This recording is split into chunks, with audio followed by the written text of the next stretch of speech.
Assalamualaikum warahmatullahi wabarakatuh. Bismillahirrahmanirrahim. Alhamdulillahi rabbil alamin. Salatu wassalamu ala ashrafil anbiya'i wal mursalin, Nabiina Muhammadin wa ala alihi wa sahbihi ajma'in. Rabbi shrah li sadri wa yassir li amri wahlul 'uqdatan min lisani yafqahu qawli, amma ba'du.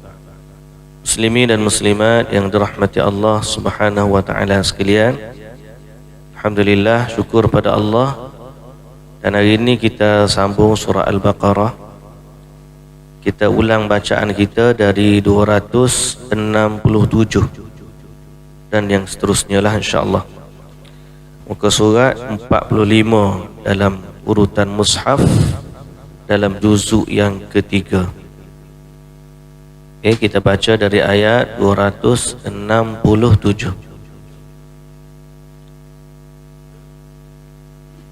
A'udzu billahi minasy syaithanir rajim.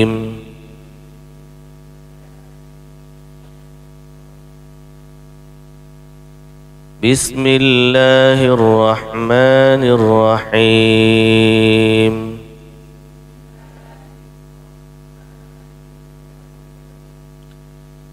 يا أيها الذين آمنوا أنفقوا من طيبات ما كسبتم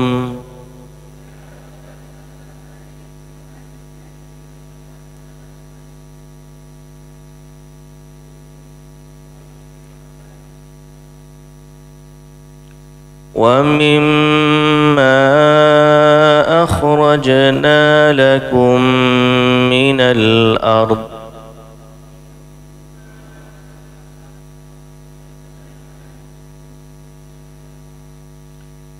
ولا تيمموا الخبيث منه تنفقون ولستم بآخذيه إلا أن تغمضوا فيه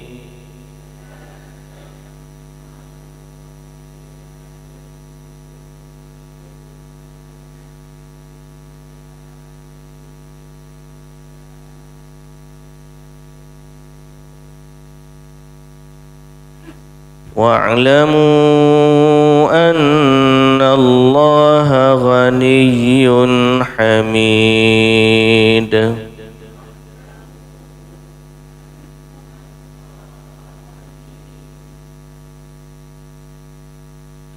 الشيطان يعدكم الفقر ويأمركم بالفحشاء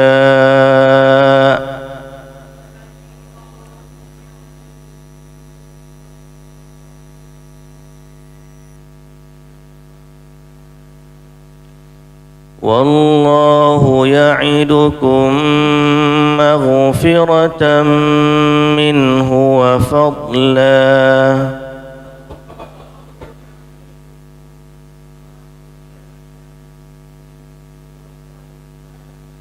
والله واسع عليم.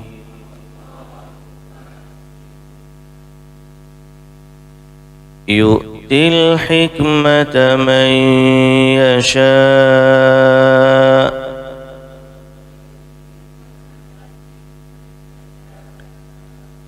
ومن يؤت الحكمة فقد أوتي خيرا كثيرا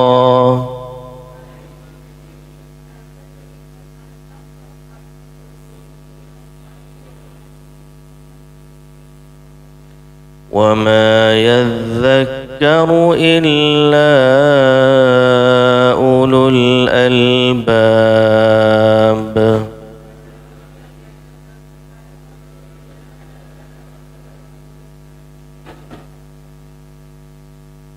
وما أنفقتم من نفقة أو نذرتم من نذر فإن الله يعلمه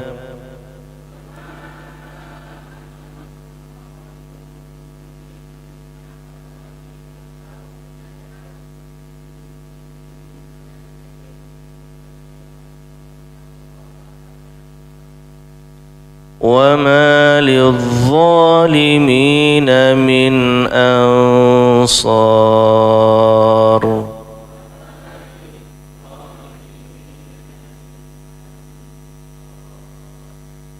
إن تبدوا الصدقات فنعما هي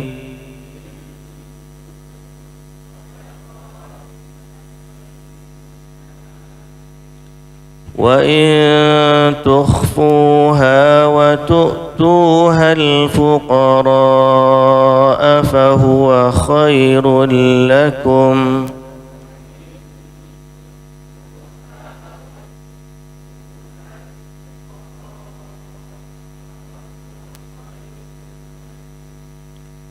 ويكفر عنكم من سيئاتكم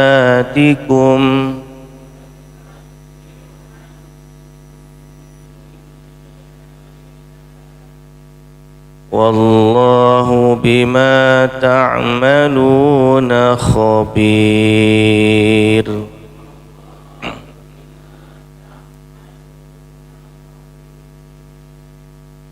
Baik, bismillahirrahmanirrahim. Alhamdulillah, alhamdulillah, alhamdulillah. Segala puji dan syukur bagi Allah Subhanahu wa taala, Tuhan kita dan Tuhan sekalian alam.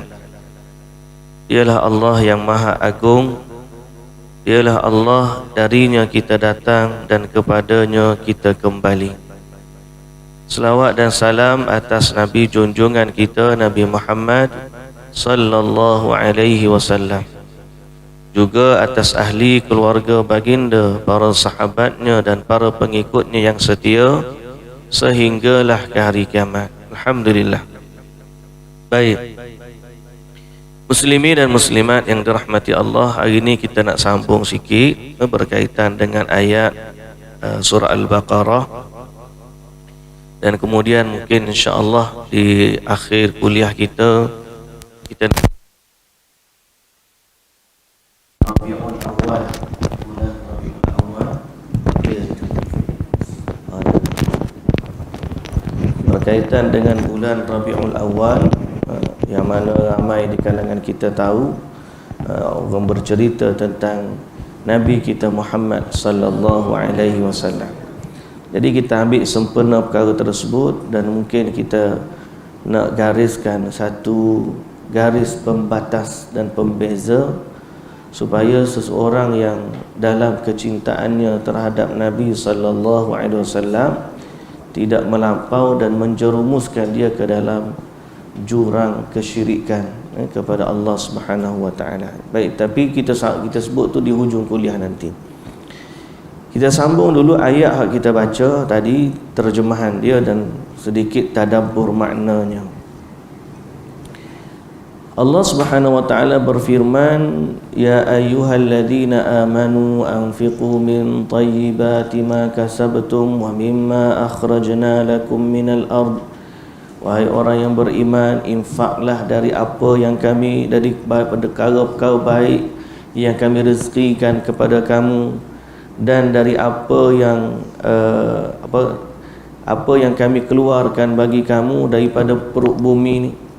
Wala tayammamul khabith, dan janganlah kamu cari yang buruk nak bagi, minhu tunfiqun, untuk kamu sedekahkan benda buruk tu. Walastum biakhidhihi illa an tughmidu fi, yang mana kamu pun tak ambil melainkan dengan pejam mata. Berarti kamu tak nak barang tu, baru kamu nak bagi ke orang. Kamu tak ada kehendak pun, kamu pun tak guna, tiba-tiba nak bagi ke orang, maka tak payah. Wa'lamu annallaha ghaniyyun hamid, dan ketahuilah bahawa Allah tu maha kaya lagi maha terpuji. Berarti bila dia suruh kamu infak, Allah tu tidak berhajat kepada infak kamu. Sebaliknya Allah Ta'ala nak suruh kamu buat baik kepada orang fakir, dan harta tu Allah Ta'ala bagi pahala kepada kamu, Allah ganjarkan dia di hari akhirat nanti. Allah maha kaya daripada harta-harta kamu, bahkan dia yang bagi. ma uridu an ma uridu minhum min rizqin wa ma uridu an yut'imun. Allah Ta'ala kata, aku ni tidak berhajat kepada kamu bagi rezeki kat aku. Aku juga tak berhajat kamu nak suruh bagi makan kat aku. Tak ada. Tapi bila Allah perintahkan, Allah nak suruh kita yang mendapat manfaat daripada amalan sedekah kita. Lalu ayat yang seterusnya, ayat ni kita baca, asy-syaitanu ya'idukumul faqra. Syaitan itu menjanjikan kamu kefakiran. Wa ya'murukum bil fahsya, dan memerintahkan kamu untuk melakukan perkara-perkara yang buruk, perkara-perkara keji. Apa yang dimaksudkan syaitan menjanjikan kamu dengan kemiskinan dan menyuruh kamu berbuat perkara keji? Itulah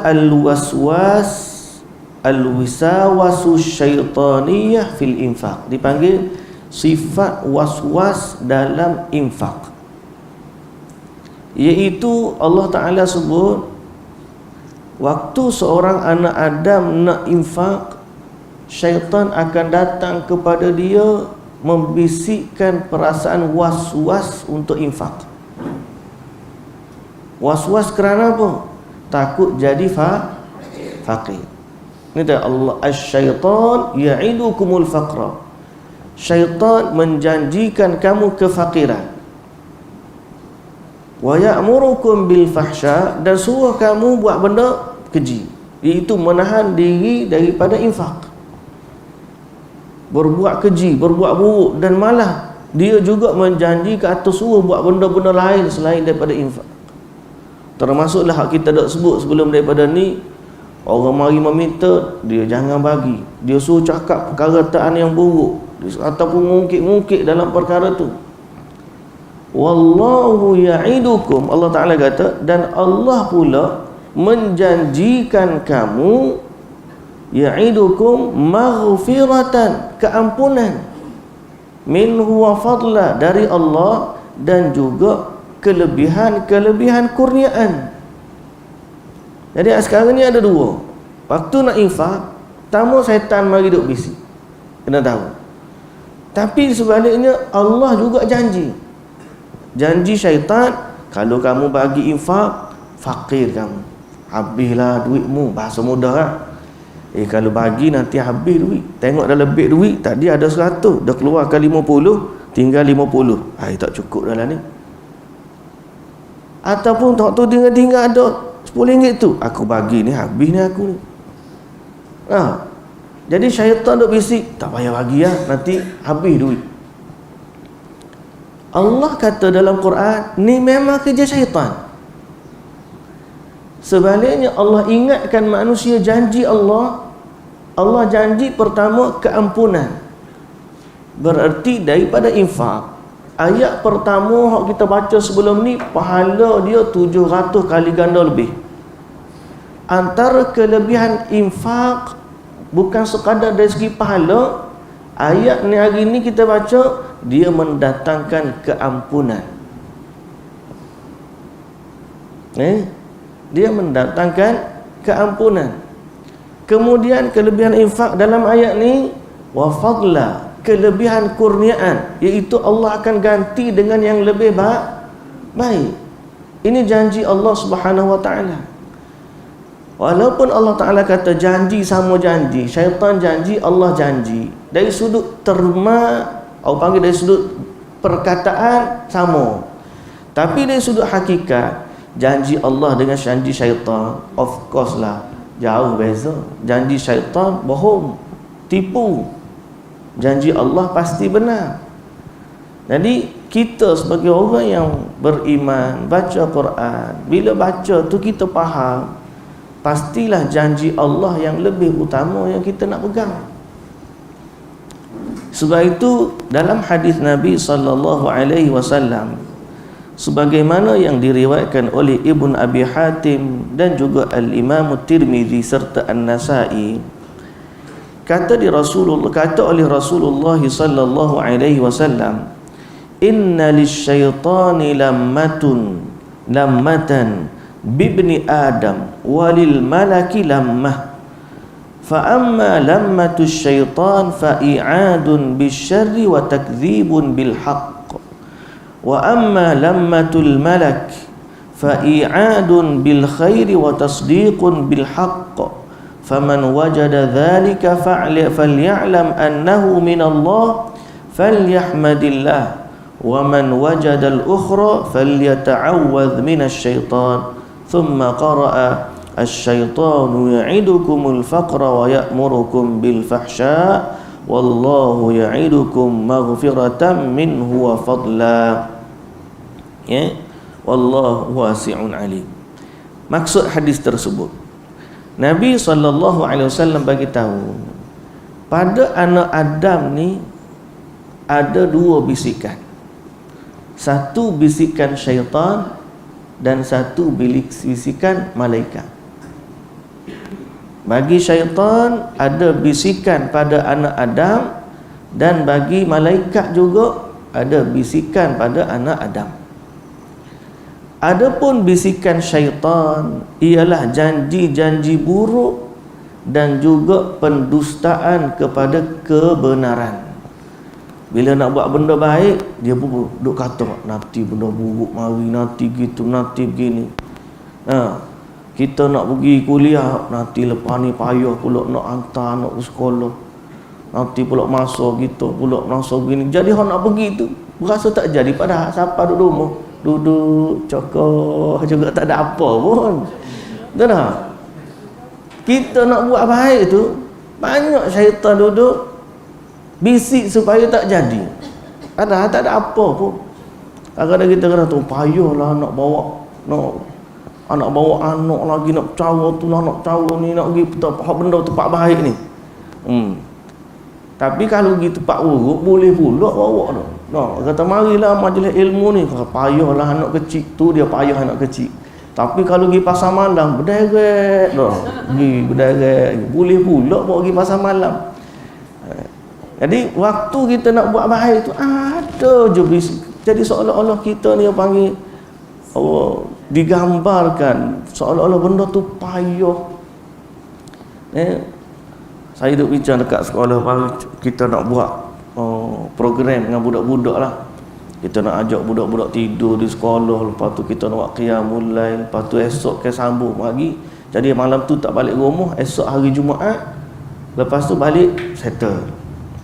Kata payahlah nak buat macam ni gini-gini, esok nak kena kerja, kita buat hari cuti, esok tu cuti saya kata payah sangat ke benda tu nak buat. Kita nak suruh mari tidur di sekolah, lepas tu kita bangun qiyam. Tapi dalam kepala mereka mikir jadi payah, jadi macam-macam. Begitulah dalam umum semua bentuk amalan kebaikan, syaitan ni ada bahagian dalam bisikan. Nabi kata apa? I'adun bisyarri, menjanjikan keburukan, dan takdzibun bil haq, mendustakan kebenaran. Bila ada orang mari cakap benda benar, syaitan bisik, dia tu cakap tipu tu, dia tu tak betul tu, dia tu macam-macam tu. Padahal orang tu cakap benda betul. Cakap benda mengaik. Contohlah kita majlis ilmu bawa Al-Quran, mari baca Quran, baca tafsir, berusaha untuk memahamkan orang tentang Quran. Ada je suara-suara kata, tak payahlah, gitulah, ginilah, sesaklah, macam-macam. Umumnya macam tu. Dua Nabi sebut, hadis Nabi ni, i'adun bisyarri, menjanjikan keburukan, takdzibun bil haqqi, mendustakan kebenaran. Sehingga Nabi-Nabi pun bila hajat orang, ada je orang yang tak dengar hak Nabi kata kita tu Nabi. Pasal apa? Memang kerja syaitan. Baik, habis hak syaitan. Dalam hadis yang sama, wa amma lammatal malak, dan adapun bisikan malaikat, fa i'adun bil khairi wa tasdiqun bil haqqi. Sebaliknya, menjanjikan kebaikan dan membenarkan kebenaran. Kita nak buat dia mari sikit. Kalau aku sedekah ni banyak juga pahala. Bisikan tu. Bagus juga ni. Kadang-kadang mari, hari ni aku nak buat benda begini lah. Dah. Kadang-kadang kita tengah letih, bangun bunyi macam tak boleh ni, aku kena bangun ni, rugi ni, pahala begini. Bisikan kebaikan tu ada dalam diri kita. Kita budak rasuk, aku ni buat apa? Kadang-kadang mikir baik, kadang-kadang mikir buruk. Tak payah kata pelik. Pasal memang itu lumrah yang ada pada setiap anak Adam. Kerana hadis yang Nabi bagi tahu, syaitan pun ada bisikan, malaikat pun ada bisikan. Kita ni malaikat pun ada jaga kita, syaitan pun ada jaga kita. Jadi dua-dua tu saling, satu jaga manusia, malaikat kiraman katibin, malaikat penjaga. Inna alaikum lahafizin, kamu ni ada yang menjaga, kiraman katibin, malaikat yang mulia dan juga mencatat. Tapi Allah Ta'ala kata antara sifat kerja malaikat ialah menjaga manusia. Satu lagi, syaitan kerja dia menyesatkan manusia. So memang kita tak boleh nak kata apa. Sekarang ni sama ada kita nak membenarkan bisikan syaitan ataupun nak membenarkan bisikan malaikat, itu kembali kepada kekuatan iman dan taufik dari Allah Subhanahu wa taala. Tu je. Jadi sebab tu hari ni kita doa banyak-banyak kepada Allah. Pertama, hidayah. Yang kedua, taufik. Hidayah ni Allah bagi nampak yang benar sebagai benar, yang tak benar sebagai tak benar. Itu hidayah. Taufik ni, lepas daripada dapat hidayah tu, taufik untuk mengikuti jalan kebenaran tersebut.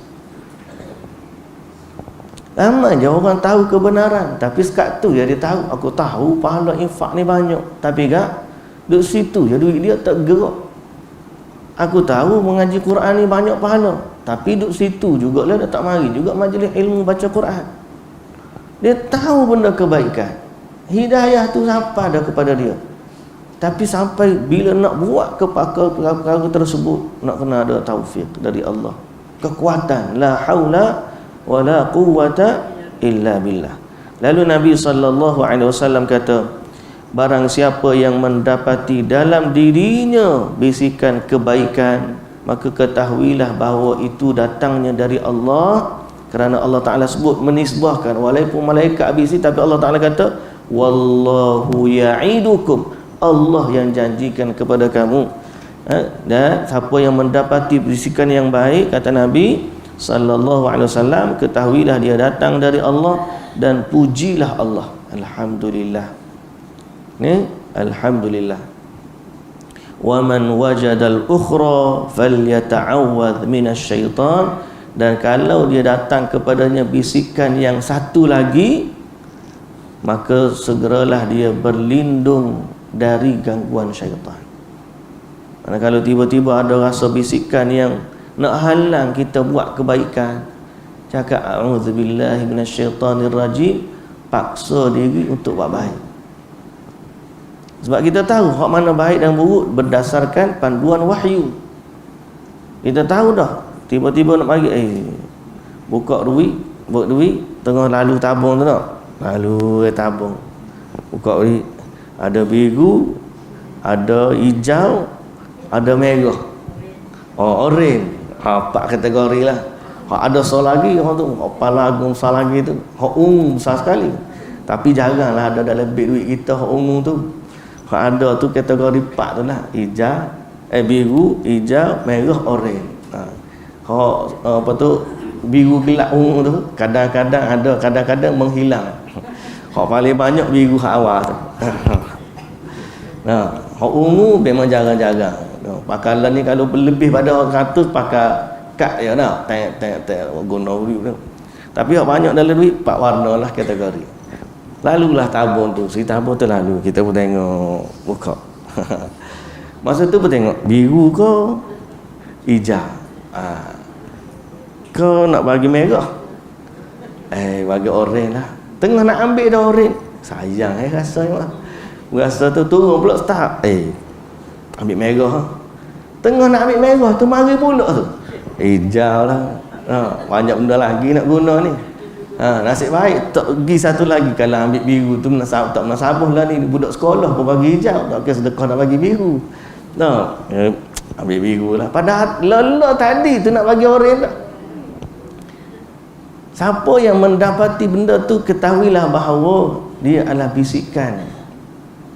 Melainkan memang kita tahu setelah daripada tu memang kita sangat-sangat berhajat, berhak dan sebagainya. Kadang-kadang benda tu bukan apa pun.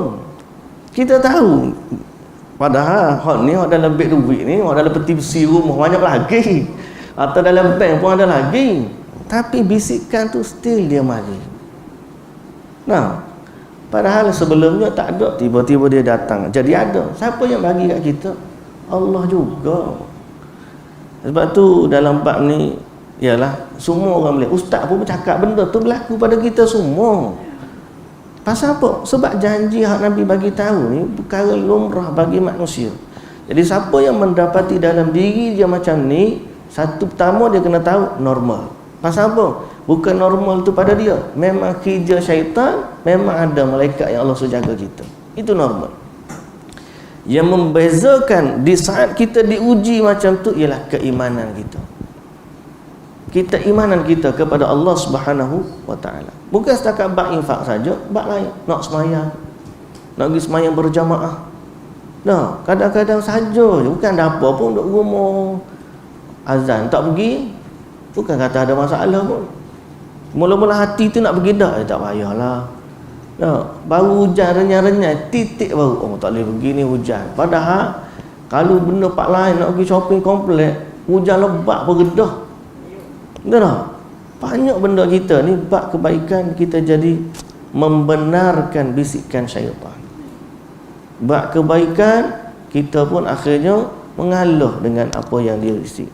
Sedang Allah Ta'ala kata, wallahu ya'idukum maghfiratan minhu wa fadla wallahu wasi'un alim. Allah tu maha luas dan Allah tu maha mengetahui apa sahaja yang berlaku, dan semoga Allah Subhanahu wa taala membantu kita dalam melawan bisikan syaitan. Kemudian ayat yang seterusnya, yu'til hikmata man yasha' wa man yu'tal hikmata faqad utiya khairan katsira.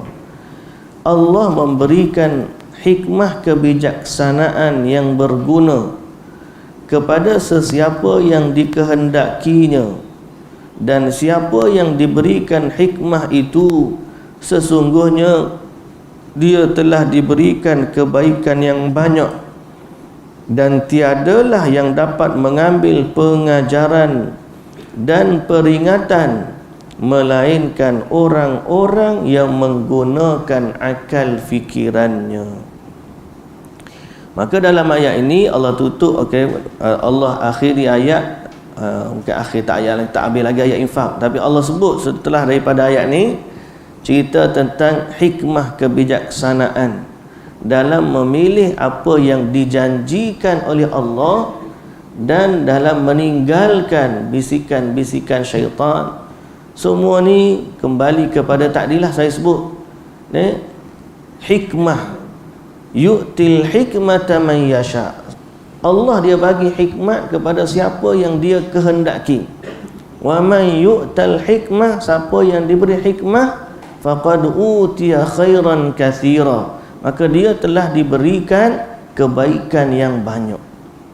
Apa yang boleh kita huraikan atau kita tadabbur makna hikmah di sini? Apa maksud hikmat kebijaksanaan? Sehingga bila dia dapat kebaikan yang banyak. Apa yang dimaksudkan hikmat kebijaksanaan yang mendatangkan kebaikan yang banyak? Rupa-rupanya hikmat ni bukan IQ dia tinggi je. Orang lain ni ukur cerdik. Orang ni bijaksana, dia IQ dia tinggi. Berapa skor dia tak tahulah. Dia kira lagu mana, dapatlah dia skor 200 ku IQ dia kan. Jadi maknanya dia ukur kepintaran itu dengan nilai kebijaksanaan akal berfikir. Tapi apa hikmah yang dimaksudkan dalam Quran ni? Ramai je orang cerdik pandai, siapa ngaji, siapa cerdik, tapi dalam bab kita tengok agama ni sebaliknya.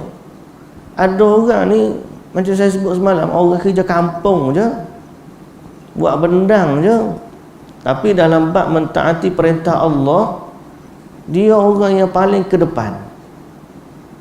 So apakah hikmat yang ada sebenarnya? Hikmat kebijaksanaan tu maksud apa? Berkata Ibnu Abbas radhiyallahu anhuma, yakni al-ma'rifatu bil Quran. Hikmat yang dimaksudkan dalam Quran ini ialah ilmu pengetahuan tentang Al-Quran. Maknanya bijaksana, siapa yang diberi kebijaksanaan ialah orang ni dia faham apa yang Allah Ta'ala nak, apa yang Allah Ta'ala suruh, apa yang Allah Ta'ala janji, apa yang Allah Ta'ala nak bagi, di manakah perintahnya, di manakah larangannya. Maka orang ni lah hak cerdik. Macam ginilah kita kita main, contohnya main game, kita kena pijak batu-batu ni, ada menyeberang ke sana. Dalam banyak-banyak batu tu ada hak batu tipu, kita pijak dia tenggelam. Ada batu hak kita pijak dia stay. Maka kita pun cerdik pandai ni, kita tengok batu jenis lagu ni kalau kita pijak stay, batu lagu tu kita pijak tenggelam. Maka kita pun tak pijak lah hak tenggelam, kita pijak hak kekal saja sampai hujung kita selamat. Siapa hujung kata bijak dia ni? Pasal apa? Dia bijak tahu hak mana hak selamat, hak mana tak selamat.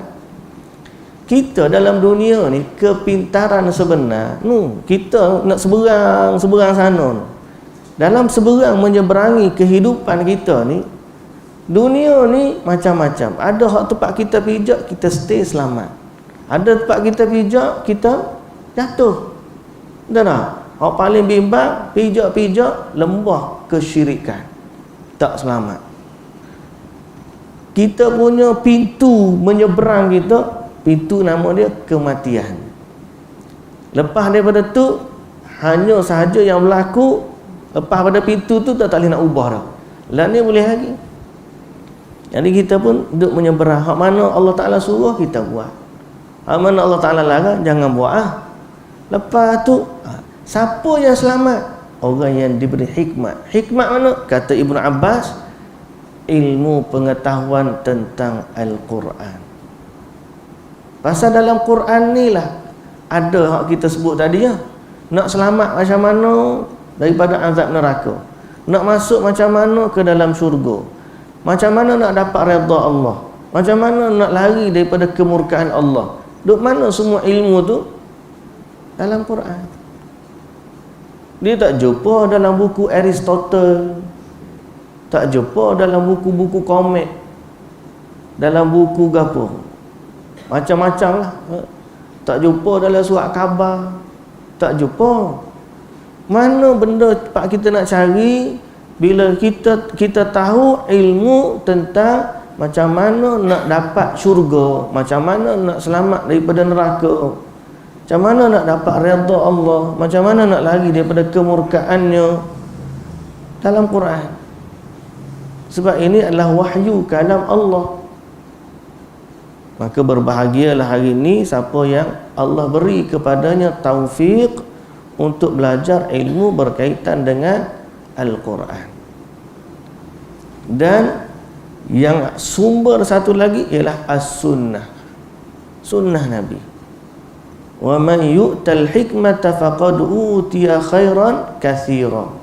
Dalam ayat yang lain Nabi SAW juga disebut Allah bagi kepada Nabi hikmah, sehingga disebut hadis Nabi pun termasuk dari hikmah. Jadi sebab tu kita kata sebagai yang beriman kepada Allah Subhanahu wa taala, Allah Taala kata wa may yu'tal hikmata Siapa yang diberikan hikmah, faqad utiya khairan katsira, maka dia telah diberikan kebaikan yang banyak. Wa ma yadhakkaru illa ulul albab, tidaklah yang mengambil peringatan melainkan orang-orang yang diberikan akal fikiran oleh Allah Subhanahu wa taala. Muslimin dan muslimat yang dirahmati Allah,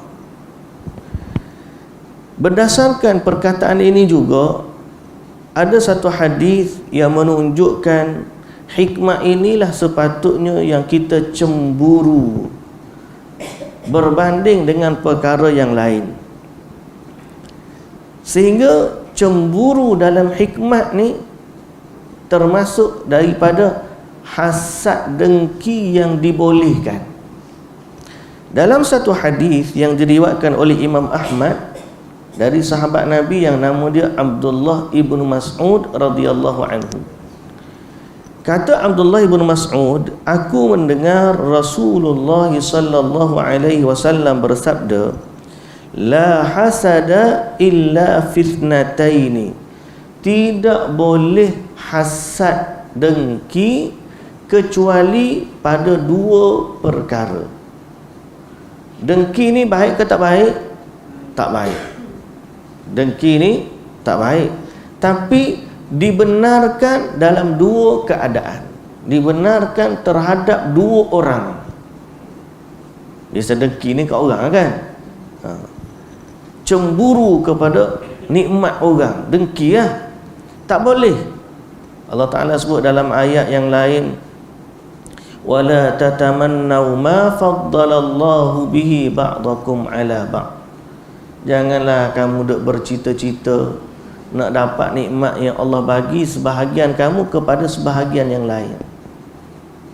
Jangan nak tengok sangatlah nikmat orang, tengok nikmat yang Tuhan bagi kat kita. Banyak dah sebenarnya. Kita ni berasa tak cukup sebab kita tengok orang tu dapat banyak lagi pada kita. Padahal kalau fikir-fikir, aku ni makan, pakai, minum, pak tinggal, cukup dah padahal. Cukup pada kita lah. Tapi bila kita rasa orang lain banyak lagi, jadi berasa tak cukup. Betul tak? Baik. Asal usul perkara yang dengki ni tak boleh. Jangan kamu bercita-cita dapat nikmat yang orang dapat. Lirijali nasibu, termasuklah dalam bab hukum faraid. Bagi lelaki bahagian dia, bagi perempuan bahagian dia, jangan dengki.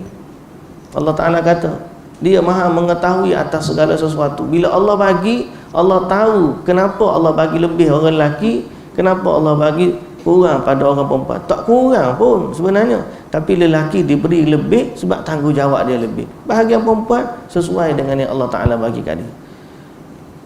Asalnya tak boleh dengki, tapi dibenarkan dalam dua keadaan. Kata Nabi SAW, tidak ada dengki, tidak boleh dengki, hasad, kecuali pada dua perkara.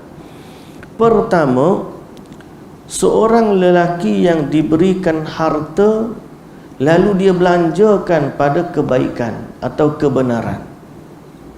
Dengki pada harta saja tak boleh. Dengki pada belanjanya kawan tu pada kebaikan. Kita tengok rumah orang kaya, tak dengki sikit rabuk. Tapi bila kita tengok orang buat baik, dia boleh bayar zakat, kita tengok, ya Allah, dia bayar zakat, aku tak boleh bayar zakat. Ya Allah, aku nak jadi kaya macam dia supaya aku boleh bayar zakat. Itu tak apa. Dia deki kepada orang yang boleh buat kebaikan dengan harta.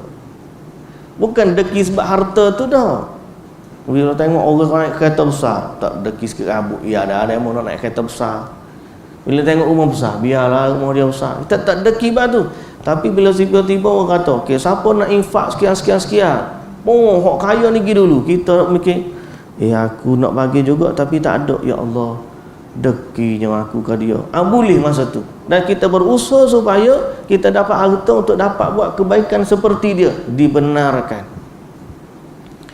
Yang kedua, dibenarkan juga hasad pada seorang lelaki yang Allah bagi kepada dia hikmah, lalu dia melaksanakan mengamalkan hikmah itu dan mengajarkannya. Dia sebut dalam hadis ni, diberi hikmah, yang ini ilmu pengetahuan tentang kebenaran, lalu dia beramal dan mengajarkan kebenaran tersebut. Kata Ibn Abbas adalah ilmu Quran lah nombor satu sekali. Bila kita tengok Allahu Akbar, dia ni ada masa dengan Quran, kita pun rasa daki. Saya ayat saya dah sebut semua lah senantiasa. Kadang-kadang saya ada seorang pak saudara, kita buat sekolah Ma'at Tafiz Abu Bakar dekat Tanah Merah tu kan. Dekat Facebook keluarlah cerita dia. Tanpa kita nak merendahkan dia ni, dia dulu sekolah pondok, saya sekolah integrasi. Dua-dua ni hafal Quran. Mana dia sekolah pondok hafal Quran, saya hafal Quran tapi sekolah integrasi. Faham tak? Integrasi ni dia ada SPM lah. Jadi lepas habis, walaupun kami ni pak saudara dengan anak saudara, tapi rakan sepermainan, sebab dia pak saudara yang bongsu. Jadi beza tak banyak dengan saya. Lebih kurang, tapi dia tua sikit lah, cuma rakan sepermainan lah. Pergi ke sawah sekali, main mercun sekali, duk main macam-macam lah zaman-zaman budak dulu ni. Tapi bila kita habis belajar, saya ada SPM, dia tak ada SPM. Alhamdulillah, Allah bagi kat kita. Saya masuk universiti, dia tak masuk universiti. Saya boleh pergi sampai ke Madinah ni, dia duduk kampung ni. Sapalah balik daripada tu, saya boleh kerja jadi guru, dia ngajar, buka pusat tuition macam tu je. Tapi kita masih lagi bersama lah. Maksud kita pun buka lah, saya pun balik habis sekolah, ada gaji sikit sebanyak, kita buka pusat tuition dengan dia, center. Dia pun buka lah, ngajar kelas-kelas tuition apa semua. Saya pun pindah ke L, kelas pun tutup apa semua. Lepas pada tu dia pun pergi ngajar tempat lain. Lepas tu dia pun buka sekolah baru. Kita pun support lah. Jadi sekarang ni Mak Tafi besar tu, Mak Tafi Abu Bakar, mana dia yang full time situ, saya ni bahagian support dan juga nasihat sikit, nasihat, dan juga bahagian pendanaan dan sebagainya. Mana-mana kita boleh bantu, kita bantu. Tapi kita buat sekali lah, sama-sama buat. Yang saya nak sebut kepada dia, cemburu. Ayat saya kata, dia ni tak pergi ke lain. Ceramah ni jangan kata lepas ceramah ni, mungkin dia dengar ceramah hari ni.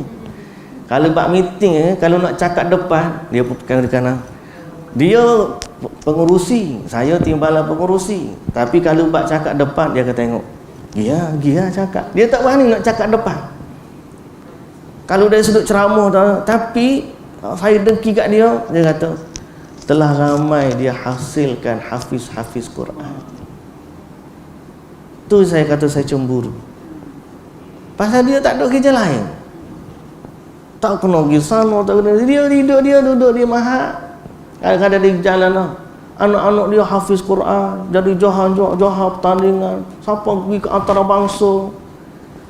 Ayah, tak SPM tak ada. Tak ada dari sudut ilmu kita, tapi dia ada ilmu Quran. Jadi imam tarawih, jadi begini anak dia lah. Ni anak-anak dia pun dah hafiz Quran, patut ambil SPM tu. Tapi dalam hati saya ada cemburu. Ya Allah.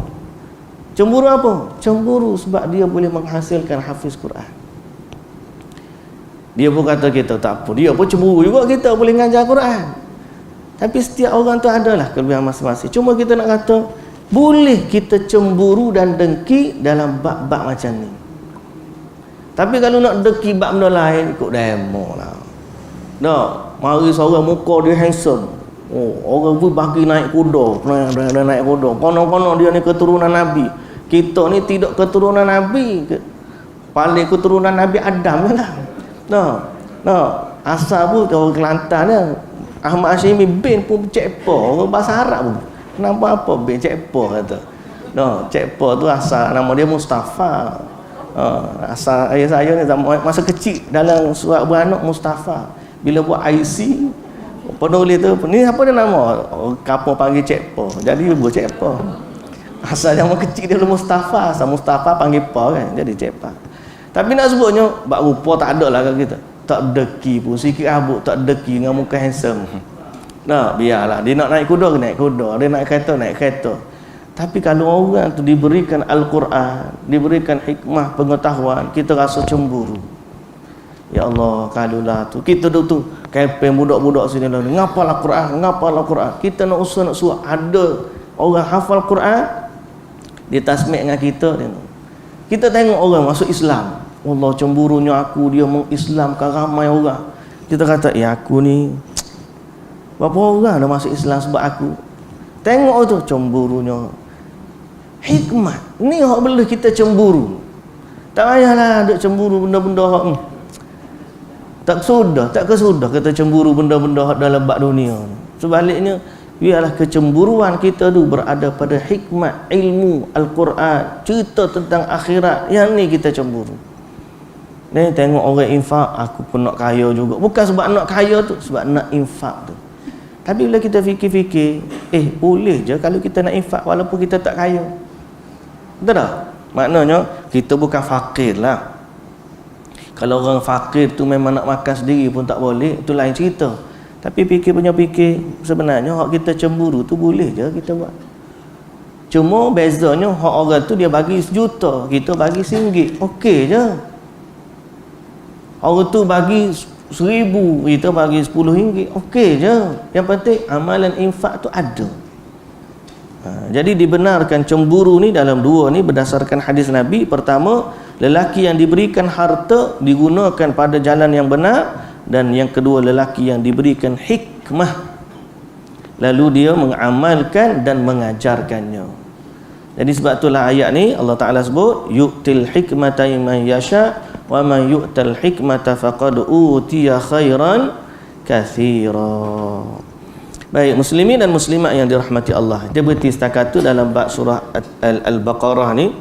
Dia oleh kerana esok kita tak ada kelas, dan kebetulan pula esok ada cuti lah tu, cuti. Saya nak sebut bahawa pertama berkaitan dengan 12 Rabiul Awal. 12 Rabiul Awal ni dimasyhurkan sebagai tarikh lahirnya Nabi sallallahu alaihi wasallam. Tapi saya juga nak ingatkan bahawa yang ada kejadian yang lebih besar daripada tu, dan yang lebih tepat tarikhnya, diyakini peristiwa itu berlaku pada tarikh tersebut, ialah pertama 12 Rabiul Awal ialah tarikh Nabi sampai ke tengah-tengah kota Madinah dalam peristiwa hijrah. Jadi Nabi ni, hijrah Nabi berlaku dalam bulan Rabiul Awal. Nabi keluar di akhir Safar dan Nabi sampai ke Madinah bulan Rabiul Awal. Hujung Safar, awal Rabiul Awal, Nabi sampai di Madinah. Nabi duduk sudu di Quba. Nabi bermula safar Nabi itu akhir Safar, 3 hari duduk di Mekah lagi, sembunyi dalam gua. 1 Rabiul Awal barulah Nabi keluar daripada gua, berjalan menuju ke Madinah. Sampai di Madinah 8 Rabiul Awal. Duduk di Quba selama 4 hari, 8, 9, 10, 11. Hari ke-5 atau hari Jumaat bersamaan 12 Rabiul Awal, Nabi pun pergi daripada Quba, pergilah sampai ke tapak Masjid Nabi yang ada sekarang ni. Jadi peristiwa ni berlaku pada 12 Rabiul Awal. Peristiwa yang kedua yang lebih diyakini peristiwa ni berlaku. Adapun kelahiran Nabi ni ulama selisih pendapat sebenarnya. Cuma masyhurlah 12 Rabiul Awal. Ada yang kata 9, ada yang kata tarikh yang lain, tapi diperselisihkan. Yang disepakati 12 Rabiul Awal ni ialah tarikh wafatnya Nabi. Ini kena ingat. Ramai orang ingat lahir tapi dia terlupa wafat. Sebenar-benarnya berbanding dua perkara ni, antara lahir dengan wafat lebih utama, diingati dan dikenang. Pertama, kerana itulah tarikh perpisahan kita dengan baginda sallallahu alaihi wasallam. Dan bila baginda pergi, tertutuplah pintu wahyu. Tak ada dalam wahyu, habis dah. Sehingga sahabat radhiyallahu anhum ajma'in kata tidak ada hari yang paling menggembirakan mereka berbanding hari Nabi sampai ke Madinah, dan tidak ada hari yang lebih sedih kepada mereka berbanding Nabi meninggalkan Madinah. Dua-dua tu berlaku pada bulan Rabiul Awal. Yang kedua, buat wafat ni juga kita kena kenang, sebab bersama wafat ni ada wasiat. Betul tak? Orang lahir tak bawa apa-apa, tak ada pesanan apa-apa, tapi orang wafat meninggalkan wasiat. Ada pesanan, ada syariat. So kita dengan Nabi ni lebih utama daripada Nabi sallallahu alaihi wasallam tu sendiri ialah syariat baginda bawa. Syariat yang dibawa oleh Nabi sallallahu alaihi wasallam. Yang tu yang kita nak tahu, sebab tu kita berusaha nak baca. Dan yang ketiga, berkaitan dengan cinta kepada Nabi sallallahu alaihi wasallam. Semalam kita cerita bab tauhid, keimanan kepada Allah. Dalam bab mencintai Nabi ni, memanglah kita cinta kepada Nabi lebih daripada diri kita, lebih daripada mak kita, lebih daripada adik-beradik kita, bahkan lebih daripada sekalian manusia yang lain. Nabi sallallahu alaihi wasallam adalah yang paling kita cinta. Ini memang kena macam tu. Tapi tidaklah cinta Nabi itu sampai menandingi cinta Allah. Jangan sampai meletakkan Nabi sallallahu alaihi wasallam sama levelnya dengan Allah. Ustaz dia kata tak ada pun kata sama. Memanglah kita kata lagu tu, tapi kadang-kadang tanpa sedar dia jadi macam tu. Sebab Ibnu Abbas diri seorang sahabat kata, syirik ni payah orang nak kenal, lebih payah daripada semut hitam atas batu yang hitam di malam yang gelap gelita. Sebagai contoh, Ibnu Abbas kata bentuk kesyirikan sebagai contoh, bila orang tu kata, kalaulah tidak kerana anjing fulan, nescaya curi dah masuk dah ke rumah kita. Ibnu Abbas kata ucapan macam tu pun boleh jadi syirik. Mana mau? Seolah-olah yang menyelamatkan kita adalah anjing tu, padahal benda tu berlaku dengan kekuasaan Allah. Seringan ucapan macam tu pun Ibnu Abbas suruh kita hati-hati. Berarti ada bentuk kesyirikan yang orang tak nampak sebab dia gelap gelita, sama pada sebahagian orang, tapi dia bahaya, boleh menyebabkan kesyirikan. Kalau perkataan macam tu pun boleh berlaku syirik. Yang kita bimbang ialah bila orang puja Nabi, sebab sebelum Nabi wafat ada wasiat Nabi. Antara wasiat Nabi ialah la tatruni kama ataratin nasara al-masih ibn Maryam.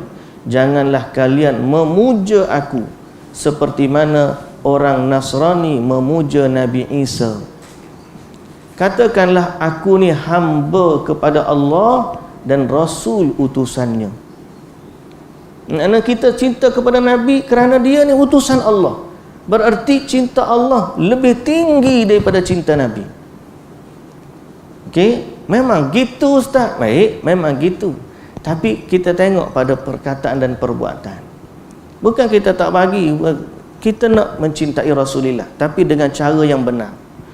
Sebahagian ulama dalam waraknya mereka, bila kita susun nama Allah Muhammad, sama level pun dia orang tak bagi. Takut seorang orang tu angkat sama dengan Allah Subhanahu Wa Taala. Takutnya mereka kepada kesyirikan. Pasal nak angkat Nabi setanding dengan Allah, bukan tempatnya Nabi sallallahu alaihi wasallam. Baik, tu gantung je Ustaz. kita kata pulang pada masing-masing, tapi kalau buat warak jangan letak sama, tak rendah sikit ke ataupun tak payah rata tu lagi selamat.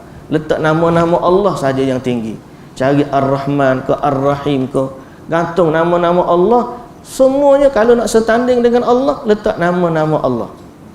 Okey, satu. Yang kedua, pada puji-pujian.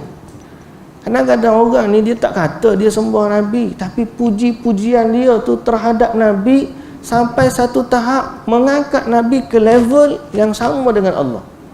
Dia kata, contoh dia kata apa? Dengan Nabi lah tercapainya hajat-hajat aku. Nabi lah yang menunaikan hajat-hajat dia. Bolehkah kata macam tu?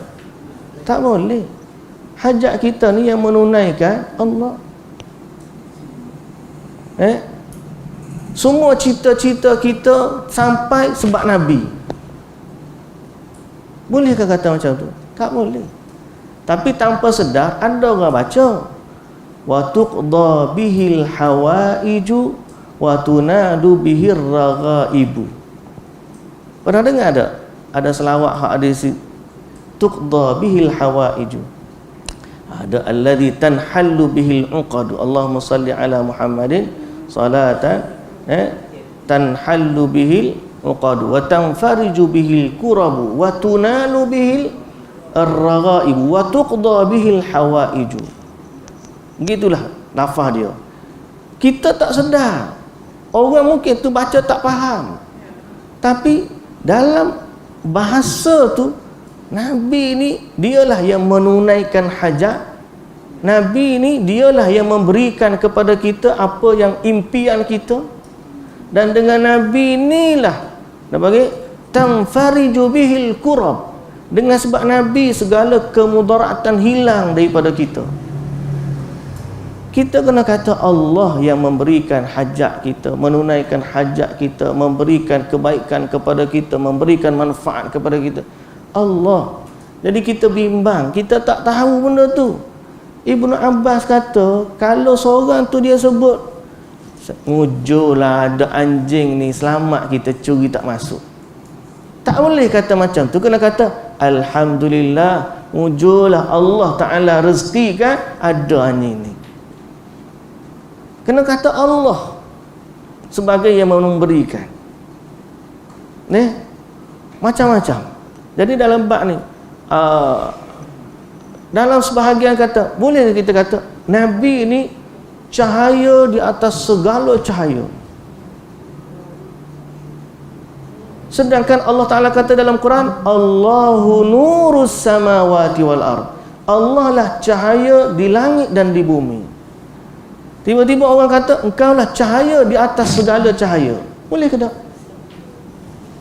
Sebab tu bukan kita tidak mencintai Nabi, tapi kita hati-hati, kita bimbang, takut-takut, tanpa sedar ucapan dan pujian itu mengangkat Nabi setanding dengan Allah Subhanahu wa ta'ala. Jadi hari ini kita pakat perbaiki balik bentuk kecintaan kita kepada Nabi sallallahu alaihi wasallam. Pertama, kalau hanya sekadar 12 Rabiul Awal, jawapan dia 12 Rabiul Awal tarikh kewafatan Nabi sallallahu alaihi wasallam lebih diyakini berbanding tarikh lahir Nabi. Jadi kecintaan kita tidak ikat pada 12 Rabiul Awal. Sebaliknya kecintaan kita terhadap Nabi setiap detik, setiap saat, setiap masa, setiap hari kita mencintai Nabi sallallahu alaihi wasallam. Dan itulah, kerana cinta itulah setiap hari kita nak baca Quran. Kerana apa? Inilah peninggalan Nabi sallallahu alaihi wasallam kepada kita. Yang kedua, dalam bentuk puji-pujian kita terhadap Nabi sallallahu alaihi wasallam, kena hati-hati. Kerana Nabi sendiri tak bagi orang puja dia dengan puji-pujian yang melampau. Ada seorang sahabat datang, dia kata benda ni berlaku Masya Allah wa syi'ta. Benda ni berlaku sebab kehendak Allah dan kehendak Nabi. Nabi marah kat dia. Ataj'aluni lillahi niddan. Apakah kamu menjadikan aku ni sekutu bagi Allah? Jangan kata macam tu. Sebaliknya kata Masya Allah saja. Dan Nabi kata dalam hadis yang lain sebut, Hudzaifah ibn al-Yaman menceritakan, Nabi sebut, Jangan kata Masya Allahu wa fulan. Jangan kata Masya Allah dan Masya fulan. Tak boleh. Kalau kata nak kata qulu Masya Allahu thumma fulan. Benda ni berlaku kerana kehendak Allah, kemudian daripadanya barulah dengan bantuan fulan. Ini semua kerana tauhid yang ada. Mencintai Nabi dalam rangka yang Nabi suruh kita mencintai baginda. Maka banyakkanlah selawat pada Nabi sallallahu alaihi wasallam, perbanyakkanlah ingat kepada Nabi sallallahu alaihi wasallam. Tapi yang lebih penting daripada tu, manusia mati meninggalkan nama. Ni peribahasa baru. Kalau biasa harimau mati meninggalkan belang, manusia mati meninggalkan nama. Kita tukar peribahasa tu. Manusia mati meninggalkan nama, Nabi wafat meninggalkan syariat. Kita bukan nak apa? Syariat Nabi tu. Bila Nabi wafat, dia tak tinggal harta, dia tak tinggal dinar, dirham dah. Dia tinggal apa? Syariat kita, ilmu. Jadi siapa yang benar-benar mencintai Nabi, dia akan jaga syariat Nabi. Siapa yang benar-benar mencintai Nabi, dia akan jaga sunnah Nabi. Jaga sunnah Nabi. Lepas tu besok di sekolah kita buat bengkel sunnah-sunnah harian, sunnah-sunnah muda. Ajar kepada anak-anak. Kadang-kadang kita duduk cerita-cerita benda-benda sunnah. Makan tangan kanan, lama lagi makan tangan kiri. Tak percaya kita tempat kenduri. Doa masuk tandas, keluar tandas. Doa pakai baju, doa buka baju. Bersin, hacum, alhamdulillah. Nak orang tu kata yarhamukallah tu, dengar. Ujung-ujung ada ke tak? Pasal kita nak baca lagi satu doa tu. Kita nak baca yahdikumullahu wa yuslihu balakum. Tapi nak baca doa tu, nak buat sunnah tu, kena ada orang kata yarhamukallah. Jadi kita alhamdulillah. Tunggu. Aku nak baca yahdikumullah ni, tapi kiri kanan tak ada orang pun kata yarhamukallah. Padahal benda sunnah simple je. Betul tak? Jadi sebab tu besok kita di sekolah kita nak sebagai lambang cinta kepada Nabi, bukan sebab Maulidur Rasul, tapi sebab kita nak bagi satu kempen kesedaran. Mencintai Nabi sallallahu alaihi wasallam adalah dengan menghidupkan sunnahnya. Mudah-mudahan Allah Ta'ala rezekikan kepada kita kecintaan yang benar kepada Nabi sallallahu alaihi wasallam. Jadi esok kita cuti. Cutilah kelas kita. Bukan sebab sambutan tak, sebab kebetulan ada orang tu minta sangat nak pergi, saya pun kata tak apalah. Tapi kalau nak dengar kuliah, esok live ada. Esok di live tu ada. InsyaAllah Allah rezekikan kepada kita kecintaan yang benar dan kefahaman tentang agama, dan kita minta semoga Allah masukkan kita dalam golongan yang mendapat hikmah dari kebijaksanaan dari Allah Subhanahu Wa Taala. Dan tanpa dilupakan, macam saya sebut, dekat kita pun ada tahfiz yang boleh kita bantu untuk infak. Sama-samalah kita bantu sikit sebanyak. Ini apa yang kita mampu, yang kita boleh sampaikan. Mudah-mudahan Allah Subhanahu Wa Taala berikan kepada kita kebaikan yang berpanjangan sampailah harinya kita bertemu dengan Allah Subhanahu Wa Taala. Wallahu taala alam. Subhanakallahumma wa bihamdika asyhadu an la ilaha illa anta astaghfiruka wa atubu ilaik. Aqulu qawli hadza wa astaghfirullahal azim li wa lakum. Assalamualaikum warahmatullahi wabarakatuh.